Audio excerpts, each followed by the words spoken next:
The restaurant was glowing with warm, golden Christmas lights, couples laughing softly, carols humming through the air. Yet Emma's chair across the table sat painfully empty. She clutched her red wool coat tighter around her shoulders, pretending she wasn't trembling, pretending she wasn't alone. Her blind date had rejected her before even meeting her.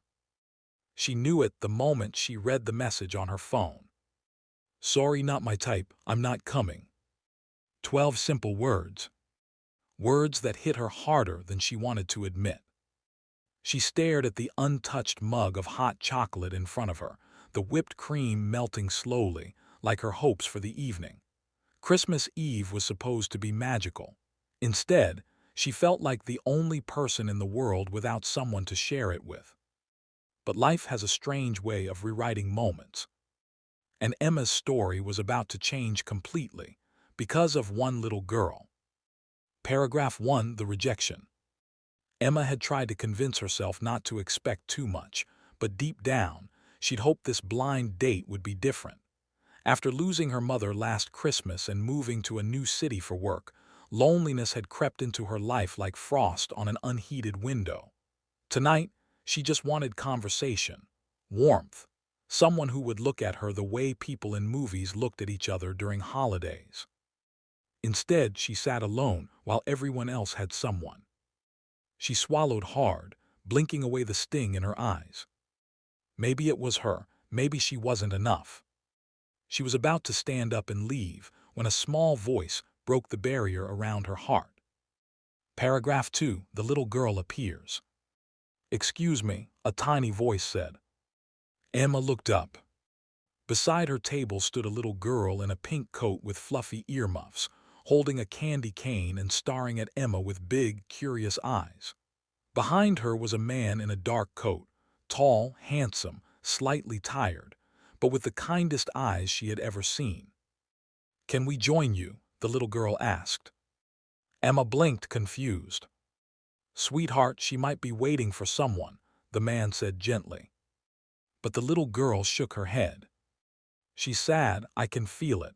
Nobody should be alone on Christmas Eve." Her words cracked something inside Emma. The man offered an apologetic smile. "I'm so sorry, Lily likes to adopt strangers. We can." "You can sit," Emma said before she could stop herself. And that one choice changed everything. Paragraph 3. The beginning of something unexpected. They sat. Lily introduced herself immediately, chatty, cheerful, warm, and full of questions. "This is my dad," she said proudly. "His name is Daniel. He works too much. I'm making him take me out for Christmas dinner." Daniel rubbed his forehead, embarrassed. "She's not wrong." Emma laughed softly, the first real laugh of the evening. As they talked, she learned that Daniel was a single dad. His wife had passed away 3 years ago, and he had been trying to balance work, raising Lily, and keeping himself together. Lily, with her bright innocence, had insisted he take a break tonight. "But then we saw you," Lily said, swinging her legs. "And Dad said sometimes people sit alone by choice, but I don't think you want to." Emma swallowed the sudden wave of emotion. "No, I didn't want to." Daniel's eyes met hers, quiet understanding. It felt like two souls recognizing something in each other. Paragraph 4. The first challenge, opening up. Talking to strangers wasn't the challenge. Talking about pain was. Daniel hesitated when Emma gently asked about Lily's mother. His hands stilled. The shadows in his eyes deepened. "I still don't know how to talk about it," he admitted quietly, "but I try for her." Emma nodded. "I lost someone too, my mom last Christmas." Something shifted between them. Pain recognized pain. Loss recognized loss. Healing met healing. For the first time in months, Emma felt safe sharing her heart. But every moment of warmth brought another fear. Was she getting attached too quickly? She had just been rejected by someone who never even saw her face. How could she trust again? Paragraph 5. Lily's Christmas wish. Emma, Lily whispered, leaning close. Can I tell you a secret? Of course. The little girl pointed at her father. He's lonely, she whispered, but he smiles because he doesn't want me to worry. I wish for him to have a friend. I wish for someone to make him laugh like you did.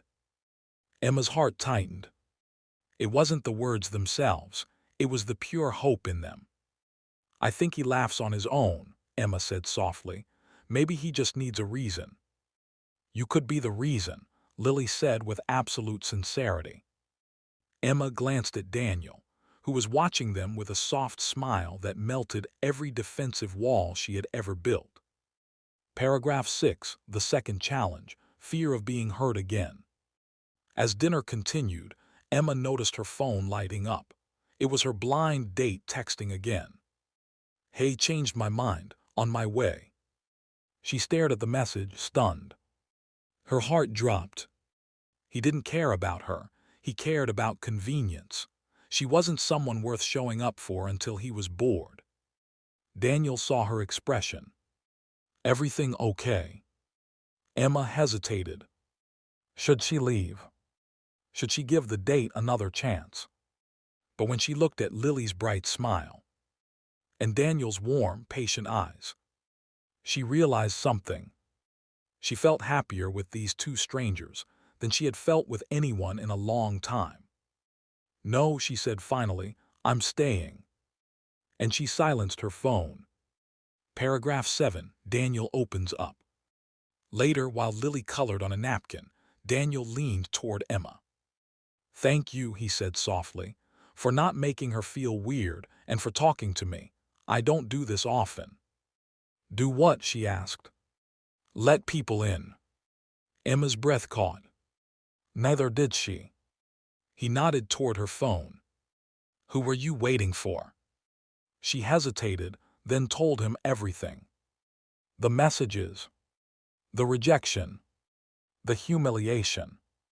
Daniel's jaw tightened in anger, not at her but for her. You deserve better, he said firmly.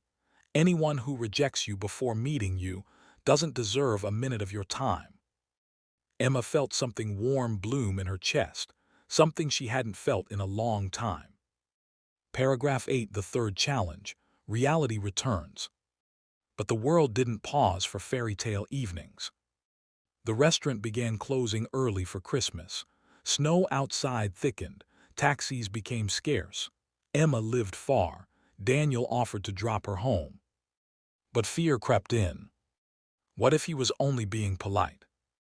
What if this moment was just a moment, nothing more? Daniel seemed to sense her hesitation. You don't have to say yes, he said gently, but I'd like to make sure you get home safe. Lily tugged Emma's hand. Come with us, we can sing carols in the car. Emma laughed. I can't say no to carols. Paragraph 9, the car ride. The drive through snowy streets felt magical. Lily sang loudly. Daniel tried and failed to keep up. Emma couldn't stop smiling. She pointed out decorations, shared stories from her childhood, listened to Daniel talk about balancing work and parenting. There were moments their eyes met in the rearview mirror and lingered. She felt it again. Connection. Possibility. A spark she wasn't ready for but desperately needed. Paragraph 10, the resolution, a new beginning.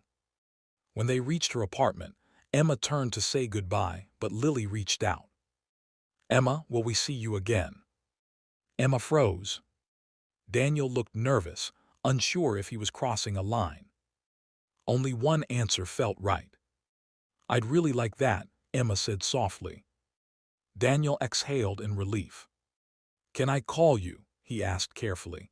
No pressure, just, I haven't enjoyed someone's company like this in a long time.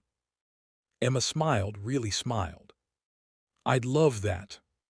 As she walked toward her door, snow falling around her, she looked back. Daniel was still watching.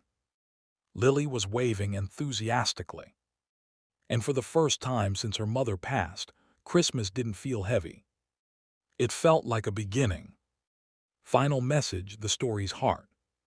Sometimes we are rejected so we can be redirected. Sometimes we lose something only to gain something better. Sometimes life breaks us just enough so the right people can slip through the cracks. Emma thought she was having the worst Christmas of her life. But because one little girl saw her sadness and cared, she found hope again, family again, love again. And that's the real magic of Christmas.